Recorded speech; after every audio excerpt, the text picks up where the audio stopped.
Et toi, petite fille, là, tu discutes trop. Hein. Toi, toujours quand on parle, toi, tu discutes. Toujours quand on parle, toi, tu discutes. Hé, garçon!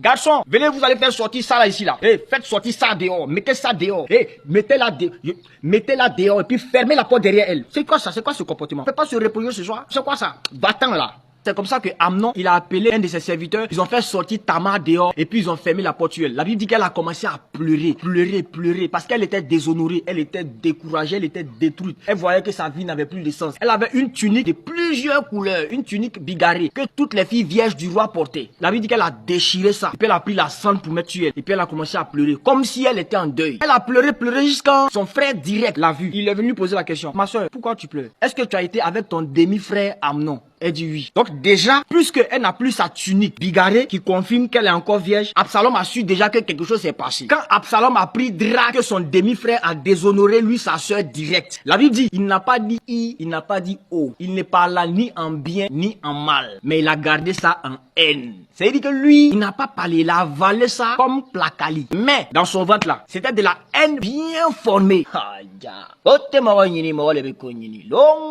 Bible dit quand le roi David a appris ça, il était irrité et puis il était découragé en plus. C'est-à-dire que sentiment mixé.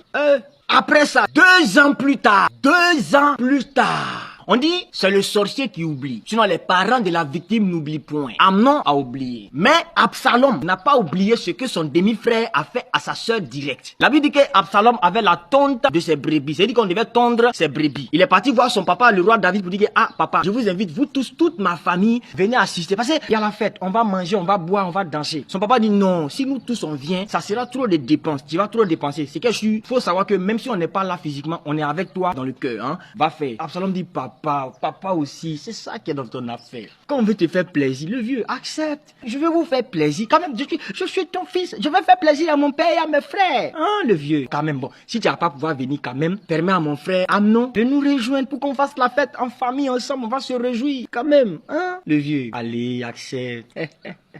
Papa. Le roi David dit, il n'y a pas de problème. Amnon va partir avec toi. Hein? Il va venir là-bas, vous allez.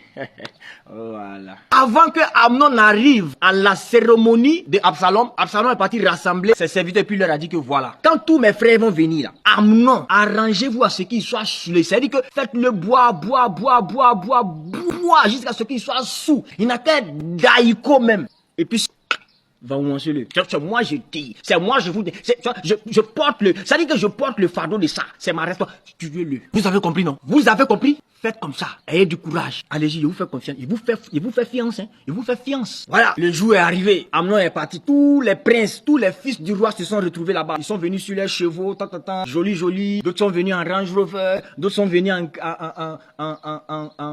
quoi même là? Vanouan. Amnon, le grand gaou, il a oublié. Il a assis seulement. Quand on donne une tournée aux autres, lui, on lui donne 3. Quand on donne 2 tournées aux autres, lui, on lui donne 6. Il pense que c'est parce qu'il est spécial. Et puis il est là, il se fognon. Genre, lui, il a pas son dé. Genre, c'est lui, il est quelqu'un qui est tous ici. Il a bu, il est saoulé maintenant, il a assis, il parle seul. Quand ils ont dit, Vanouan sur lui en même temps. La Bible dit que les fils du roi se sont dispersés. Chacun s'est cherché. Il y a d'autres qui sont venus à la voiture. Ils sont repartis à pied pour laisser la voiture là.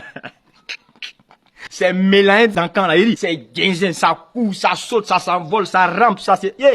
Attends. Et c'est comme ça que Absalom, fils de David, a tué Amnon, fils de David, parce que Amnon a déshonoré Tamar, fille de David. Mais comment tout ça est arrivé? J'aimerais dire à une personne, tout ça est arrivé parce que Amnon avait de mauvais amis. Il n'avait pas de bonne compagnie. C'est-à-dire que lui, ses amis étaient bizarres. Regardez très bien. La Bible dit quoi? La Bible dit que Amnon, il était amoureux de sa sœur depuis longtemps, mais il n'arrivait pas à faire sur elle la moindre tentative. Mais depuis qu'il a fait part de ça à son ami lui a donné la force pour pouvoir faire ce qu'il ne pouvait pas faire. Avoir des désirs, qu'ils soient bons ou mauvais, c'est humain. Mais quand tu as des mauvais désirs, tu n'es pas obligé de les accomplir. Tu as le droit d'accomplir tous tes bons désirs. Mais les désirs mauvais, quand ils viennent, tu les chasses. Quand ils viennent, tu luttes contre ça. Et puis ça s'en va loin de toi. Comme lui n'a pas de bons amis, il est parti parler de ça à un de ses amis. Et cet ami-là lui a donné toute la force nécessaire pour pouvoir commettre cette infamie, pour pouvoir commettre cette abomination. La même chose, s'il avait parlé de ça à quelqu'un qui avait un bon cœur, s'il avait parlé de ça à quelqu'un qui avait la crainte de Dieu, la personne allait lui dire que non, ça, c'est pas toi. C'est Satan qui te donne ces pensées, qui met ce désir en toi. Parce que tu sais, un homme est fait pour avoir des désirs. Mais quand tu as des mauvais désirs, ça veut dire que Satan veut s'infiltrer dans ta vie par les moyens de tes désirs pour pouvoir atteindre ton âme, atteindre ton cœur et te déconnecter de Dieu. Donc ce que tu ressens en ces moments, on appelle ça une attaque satanique, on appelle ça une tentation.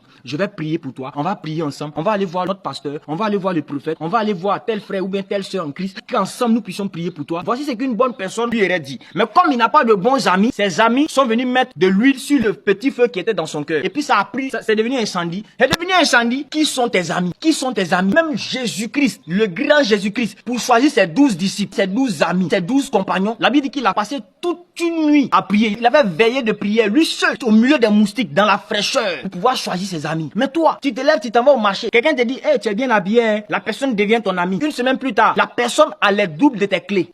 Toujours tu es là, tu pries, Seigneur, je vais arrêter ce péché, je vais arrêter ce péché, je vais arrêter ce péché. Tu t'envoies les pasteurs, pasteur, voici le péché qui me fatigue, voici le péché qui me fatigue. Frère, même si tous les pasteurs de la terre viennent t'imposer les mains, ils viennent t'imposer la tête, t'imposer le genou, même t'imposer le dos. Il y a certains amis, tant que tu les as dans ta vie, ce péché restera parce que c'est eux qui te donnent la force de commettre ce péché. Ce sont eux les mauvaises compagnies qui sont en train de te corrompre, qui sont en train de corrompre ton âme. Il y a des amitiés que tu dois quitter dedans. Les amis comme les Jonadab, là, ce sont pas des amis de destinée, ce sont des amis qui sont là pour t'empêcher même d'accomplir ta destinée. Il faut discerner et puis il faut marcher avec le Saint-Esprit pour pouvoir choisir qui tu fais rentrer dans ta vie. Va-moi dans ta vie si tu es distrait. Va-moi dans ta vie si tout le monde a accès à ton cœur facilement. Frère, même Dieu, le Dieu créateur qui connaît toutes choses, qui connaît la fin de toutes choses avant son commencement là, pour être son ami, pour être un homme selon son cœur, tu dois traverser des épreuves, tu dois traverser des tests, tu dois être testé. Toi, tu laisses tout le monde rentrer dans ton cœur comme ça. Tu laisses tout le monde rentrer dans ta vie comme ça. Tout le monde rentre dans ta chambre comme ça. Tu croises quelqu'un lundi, mardi, il a le double de tes clés. Fais tout pour t'entourer des personnes qui ont la crainte de Dieu, des personnes qui aiment Dieu. Cherche à marcher avec des gens qui chaque jour essaient de s'éloigner le plus loin possible du péché. Faut pas aller marcher avec des gens comme les Jonadab qui vont te donner les techniques de mensonges, des stratégies pour pouvoir déshonorer ta soeur, ta mère. Pourquoi tu marches avec des gens comme ça? Regarde 2 fois avec qui tu marches parce que les mauvaises compagnies corrompent les bonnes mœurs. Si tu veux choisir des amis ou des collaborateurs, va voir Jésus. Va voir Jésus. Va voir Jésus. Tu as dit va voir Jésus.